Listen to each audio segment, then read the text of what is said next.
Alright, you lot, welcome back to another episode of Workbench Things and Stuff. And I've got my router actually, in fact.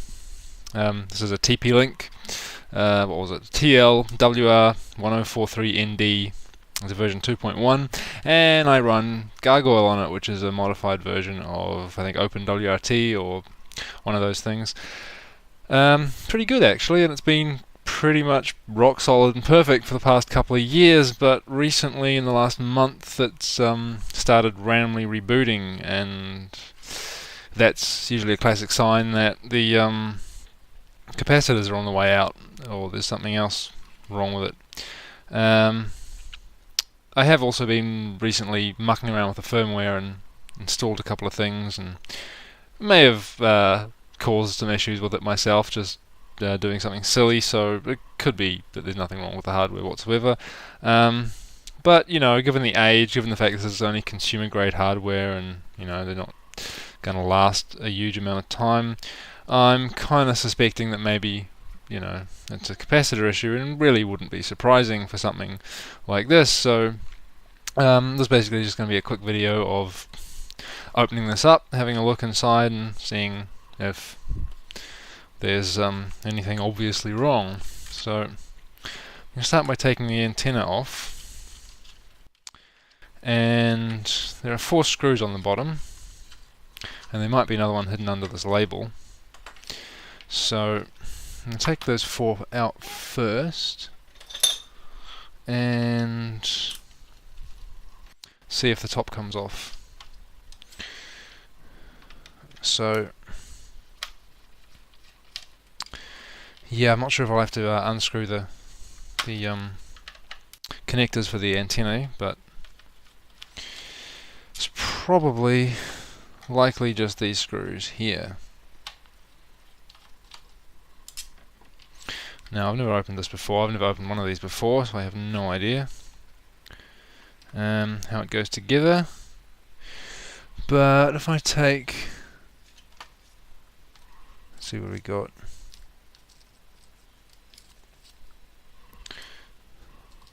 If I take half a razor blade and just cut under this label, it's probably just a molding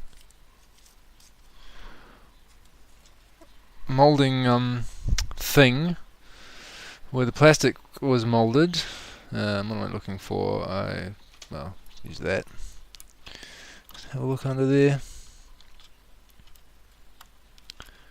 And yes, well, not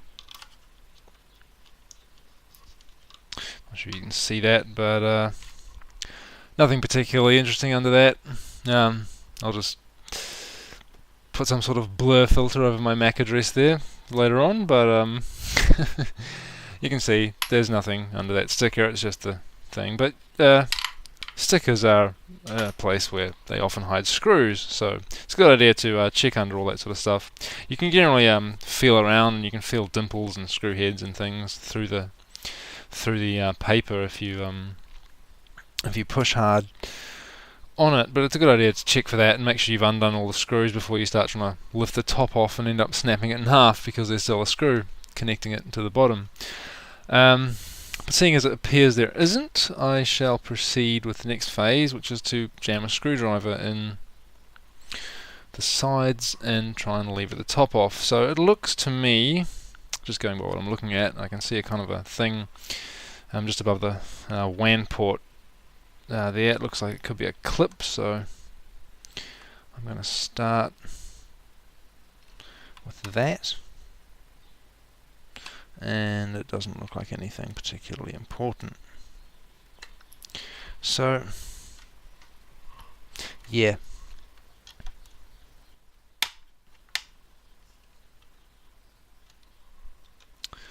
Looks like, okay,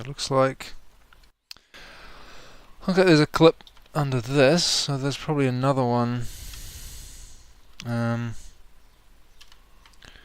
under there on the other side. This looks like it's going to be a bit tricky, so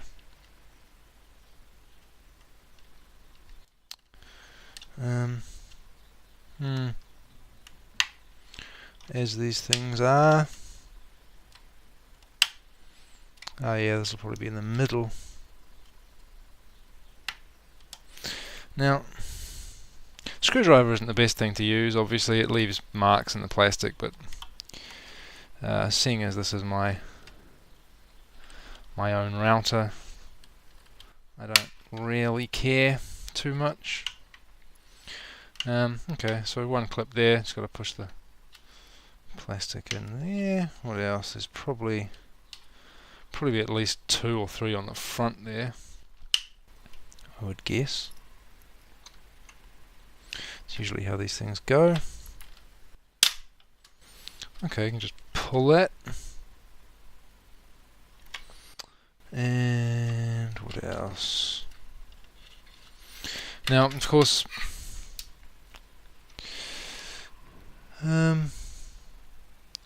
yeah, I can see, just looking in the back here, you probably can't see that, but there are indeed 3 clips, one right on the end there, one right on the end there, and one in the middle. So if I was to just lift this up and just pull, it would completely break those 3 clips right off.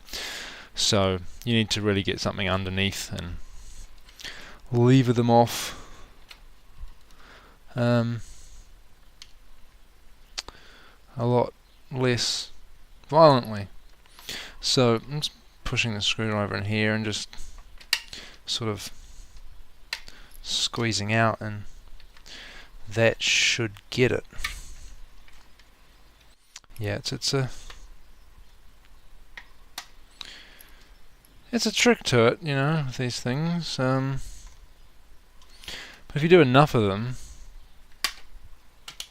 you kind of get used to it, and you get a feel for how these things are put together. And there's only about a few different types of clips they use. So anyway, that's come off relatively easily, and you can actually see they do have an extra spike. I don't know what they call this, but this looks like you could get a screw in there as well as the 4 that I took. So obviously in this particular model they don't have that. The board's in the way, so there's only 4 screws. But you know, if you took these 4 out, didn't take that one out, and you could decouple the clips if you want, but you could end up like smashing this trying to pull it out because it's still screwed in. So got to be careful with that sort of thing. So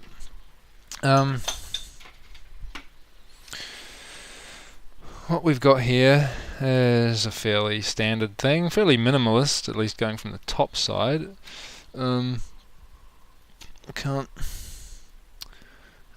Bottom side's just a bunch of support components, it looks like, decoupling caps and all that, so it's nothing particularly, doesn't look like there's any active components on the bottom, so it's basically just, this looks like the, well, probably, what do we got, Atheros, looks like a thing. This is probably the whole thing's just in this chip here. That looks like the CPU. Say QCA 9558. Not sure what that is, but it looks like it does all the RF stuff. You can see the antenna leads coming in here, and these are probably like preamps or whatever. Stuff like that. This would be a power supply there, another power supply here. This looks like the chip that does the LAN, all the Ethernet stuff, and that looks like the, I don't know if that's RAM or ROM, and that might be the ROM and that might be the RAM. So pretty simple. I mean, it looks like everything is pretty much on this. Just about. It's very sparse design, but you know, quite good. But anyway, we've got a few capacitors lying around, and none of them look bulgy or anything, but they're not particularly great. They're what do we got? Well, we just got a bunch of random things. We got Chong or Chang, something JW which I've never seen before, and we've got some one Samixon or Samson. Never knew how to pronounce that. I usually said Samixon, but I think Asian cultures often pronounce and what we would X is a Z, I think. Just like in xylophone, I suppose. What I'm going to do is... Huh. It looks like there's moisture on the inside of my webcam. Goes to show how cold it is in here sometimes. It's actually condensed inside it. I hope that doesn't cause any picture quality issues or anything. Anyway, what was I talking about? Oh yes, this thing. So what I'm going to do is, well, I mean, there's only, what, 3, 4, 5, 7 capacitors on here. That's pretty much nothing. So I'm just going to pull the whole lot and test their ESR and capacitance and see what they're doing, and possibly replace them all right now, just as preventative maintenance anyway. And if the problem is not solved, I'll just reflash the firmware, because I might have stuffed it up, as I said, from playing around with it too much. That's the problem with open source stuff and things that are more customizable than stock firmware. You often end up mucking around with them and breaking them. So yeah, it could just be that. But in any case, I mean, these capacitors are all pretty lame, and they're a few years old. And yeah, I mean, this is a pretty nice router, and I wouldn't want to see it fail and blow up because one of the capacitors died. So I think I'll just replace them preemptively. So yeah, that's probably the easiest way to do it. Sometime later, we have capacitors. Yes, we do. Lots and lots of capacitors. So we can get around to putting this stuff in. So yeah, I'm just going to replace these. Probably, I don't know if these are actually bad or not. Could just be a firmware issue, like I said. But hey, I mean, the thing's out of warranty.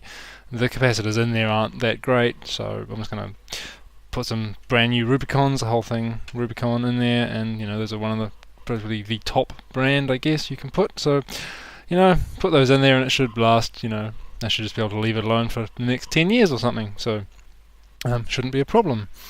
Now, there was something I wanted to point out about this thing, and I got something to point with. Where's a pointy thing? It's got a screwdriver here. So some light on here. These this one here, this big one here, these two here, those I've checked with a multimeter to see where they're connected, and they're basically connected directly across the input, 12 volt input from the external power supply. So these three are just basically bulk filtering capacitors. Doesn't really matter what you use there. Doesn't have to be low ESR or anything. These two are part of the buck regulator for the main CPU power, whatever it is, 3.3 or 1.8 volts, I'm not sure, but whatever that is, those two are actually the only ones spec'd in the bill of materials as low ESR parts. So these ones are obviously critical for the operation of the whole system. This one here is the output of another buck regulator, which is driving the USB port.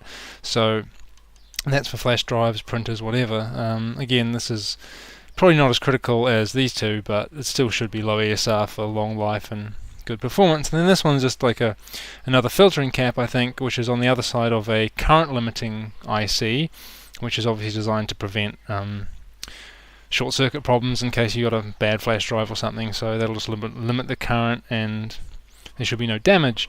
So I'm guessing this one here is just another basically sort of a filtering capacitor. It shouldn't really matter what it is, although interestingly it's the only one they've used with a sort of a half decent brand, which is the Samixon or Samson, or I'm not sure, Samson, I don't know, anyway. But yeah, I mean, I'm going to replace the whole lot with the Rubicon. They're all good, they're all low ESR parts, even though these three won't need to be low ESR. But hey, I mean, if you get a decent, good quality low ESR part, it will last a lot longer, given these things generally run quite warm. So that is a good reason to have good quality things in there, because the lower quality parts just don't last as long. Just going to put that over here. That should do it. And I'm just going to use my desoldering gun and the soldering iron here. So I'm going to reflow everything with lead-based solder to make it easier to remove the capacitors, and then I'm going to desolder them with this and put them back in with this. Put the new ones in, I mean, not put the old ones back, that would be a bit silly. And then afterwards, after they've cooled down and everything, I'll test them and see if any were bad. This is going to be a bit difficult, a bit, not difficult, but a bit more fun than usual because it's a cold day. This is a multi-layer board, there's not going to be much warmth in it, so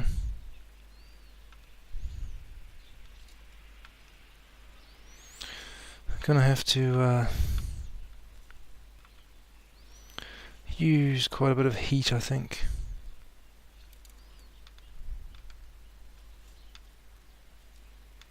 Alrighty then. It's just about getting fresh solder, good fresh solder in there that'll conduct the heat reasonably well down into the joint, because that's basically the major problem. Just getting the heat in there, really. I mean, once you've got the heat in there, it's fine, but this will be lead-free solder, so we do want to get maximum heat transfer. So I probably should turn the volume up, turn the thing up. Now I was going to check to make sure I'm actually recording audio. That'd be hilarious if I wasn't. No, we are recording audio. That's good.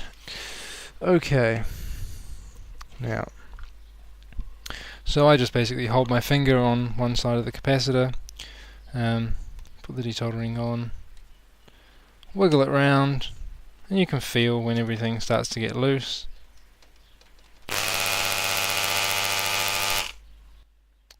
And there we go. And we just do the same for the other pin, which will be the harder one because this one goes all the way through the board.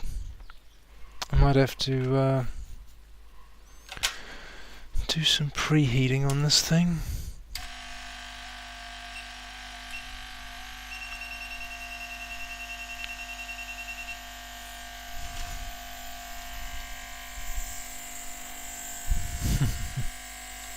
Yeah, it's not very good working in the cold on this sort of stuff. Makes it a lot harder. I'm not entirely sure what the ambient temperature is, but I think it's quite low.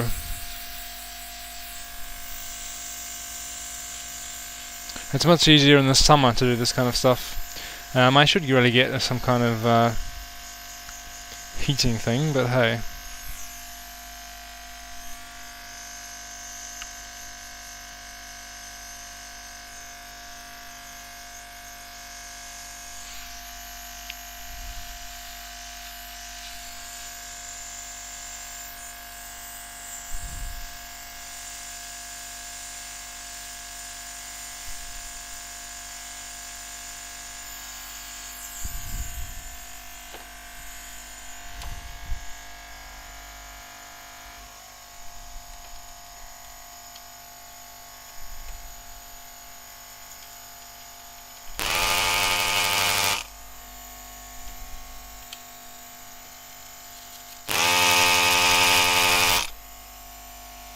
Okay, that's one pin free.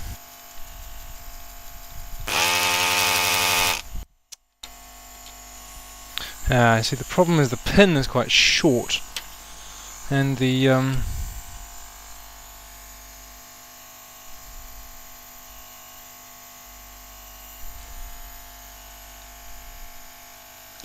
desoldering thing keeps jumping off. Might have to do this the other way.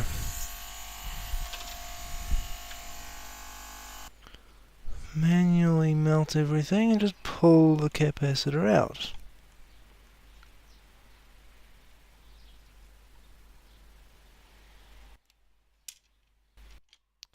There we go.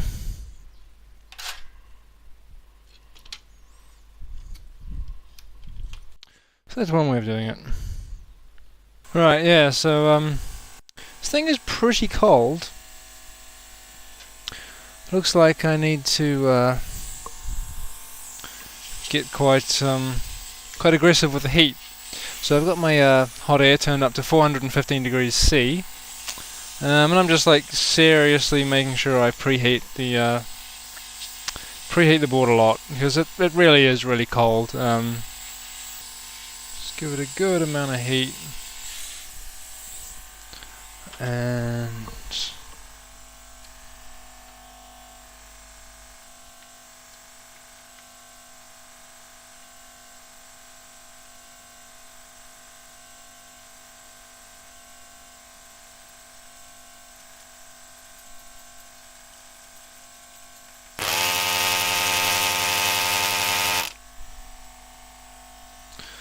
yep.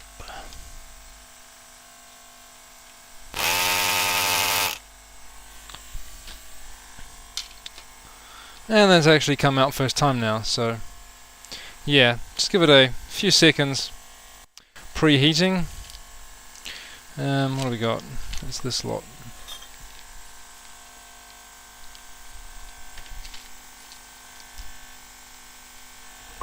But yeah, this is that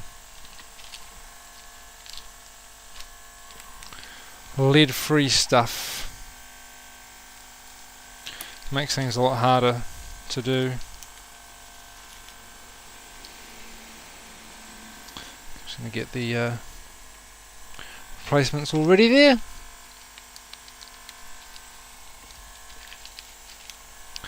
There we go. So yeah, nice couple of clean holes there. Preheating is very helpful.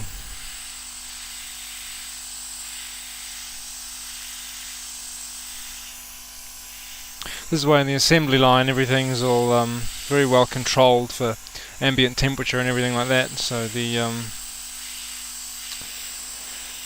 process works as flawlessly as possible.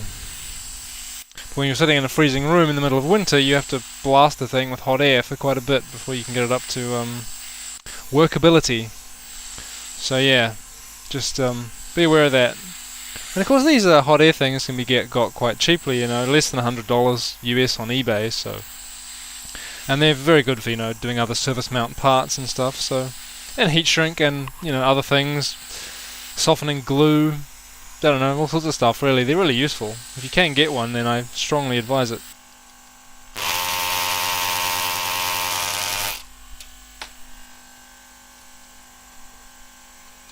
And there we go. Comes right out.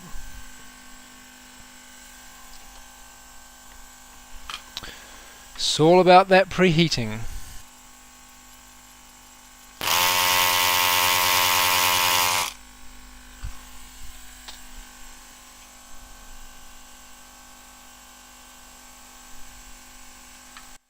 That's a 470/16, okay. Let's make sure I don't mix them up.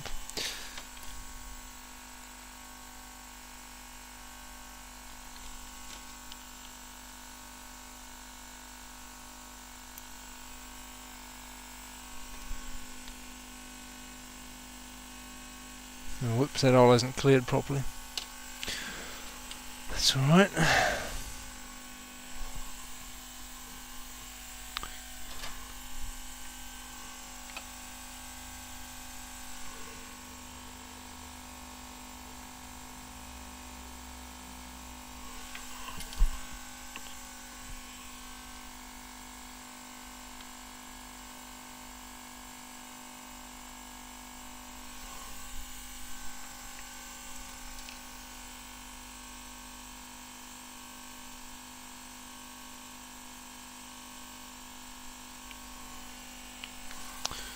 Go.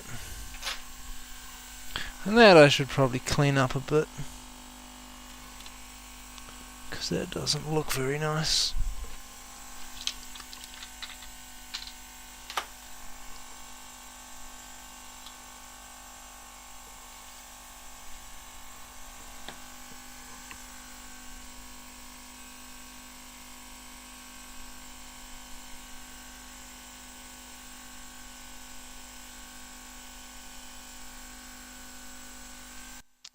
Don't really want too much crud on there. Just making sure to keep the meths away from the anti-static mat. You don't want to destroy that with solvents of some kind. So, you know, we've got these cotton bud things with a bit of alcohol, whatever on it. You know, you don't want to leave those in there. It's just going to ruin the surface. I wipe the iron up the lead like that, because it prevents the solder from forming a massive blob at the bottom, which makes it harder to cut off and just doesn't look very nice. So it's just helps make things work a lot nicer. These are all Rubicon YXJ, by the way, in case anyone's wondering.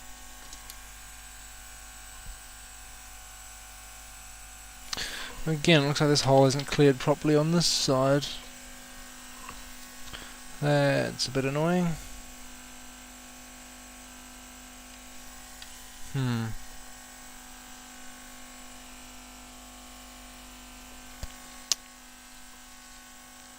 What a pain.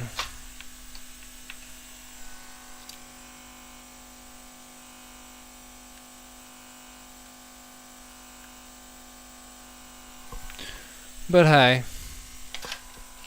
that's the point, isn't it? I mean, well, being a pain is not the point, but the point is that this happens, and when it does, you have to know how to deal with it. The joys of multi-layer shittery. Probably shouldn't put that in, should I? Alright.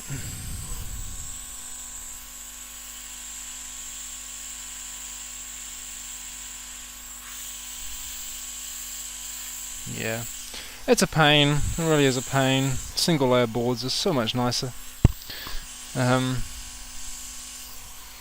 But hey,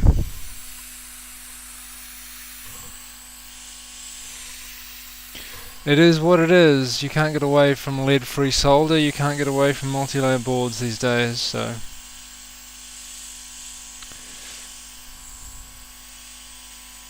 hey, if it works, it works.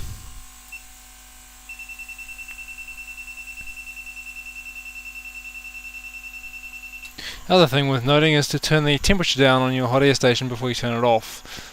Saves the life of the element. In fact, it actually tells you to do that on the instructions. So now, I have to clean all that old flux off and inspect all the joints, make sure there's no shorts, make sure everything looks good. And if it does, then we'll power it up and see if it still works. Should do, though. It's a pretty simple thing. So I just need to grab myself. What do I need to grab? Maybe just more of these. That should do it, I think.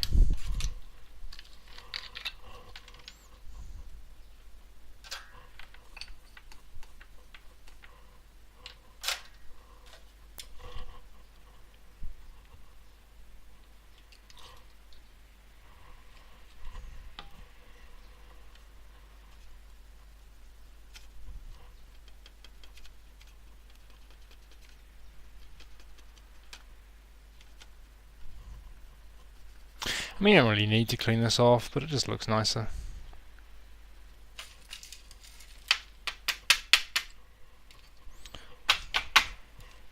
Make sure there's no bits and pieces in there. Is that even the thing that I've plugged in? No, that's not the thing I've plugged in. It's a completely different cable. Yep. Lights will come on. That's good. Nothing's catching on fire. Okay, so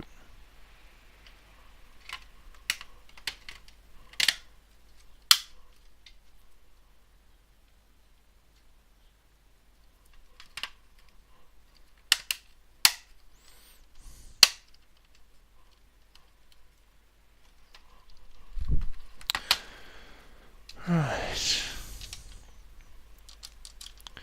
Put everything back on.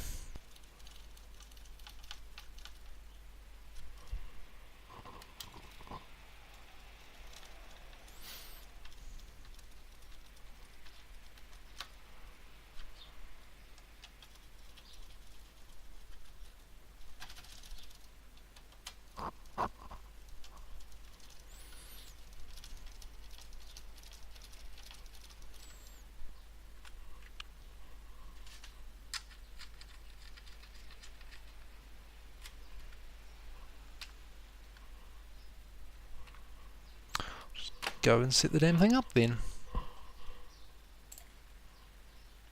Alright, well, it's sometime later, and honestly, I've tested all these capacitors, the old ones, and none of them are actually measuring bad at all. So, no, I managed to lose the 7th one, so maybe it was bad. Who knows? That was the final output capacitor for the 5-volt power supply to the USB drive, which I had hooked up there as a shared folder. So, entirely possible that maybe that one was actually bad, and that was causing the USB to do something funny, causing the router to reboot. I don't know. Quite possibly not as well. I think maybe it's just a software problem. Maybe me just mucking around with the firmware image. I should go back to the basic Gargoyle instead of the one that I did funny things to. But yeah, I'm still glad that I replaced all the capacitors. I don't really hold much faith in these kind of off-brand generic ones. They're the ones you typically see that have blown up after a few years. So yeah, considering the warranty ran out on the router, it's irrelevant, doesn't matter, so fine to open it up and replace them all with good ones. So hopefully, again, like I said, it should be fine for at least 10 years from now, unless it gets hit by lightning or something, which hopefully doesn't happen. But there we go. Hopefully the video was useful anyway, as just a thing to show the basic process. And yeah, especially the thing about keeping things hot, keeping things preheated. It's definitely an issue if you are working in a cold environment in winter, or in a cold country, or whatever. So yeah, it can make things a lot more difficult. I've definitely noticed that it's a lot easier to do this kind of work in summer rather than winter. So yeah, good thing to take note of. I'm just going to put a screenshot of my router page here. It's been going for the last 14 days, 2 weeks, so that's pretty good. I think that's longer than the last time. I think it lasted about 5 days last time when it was having its little reboot fits. I don't know, hopefully it's magically fixed itself now that I've done this to it. But that's it for this one. If anything else changes, I'll update, I suppose, add some extra information. But for now, yeah, I guess that's it. So, see you next time.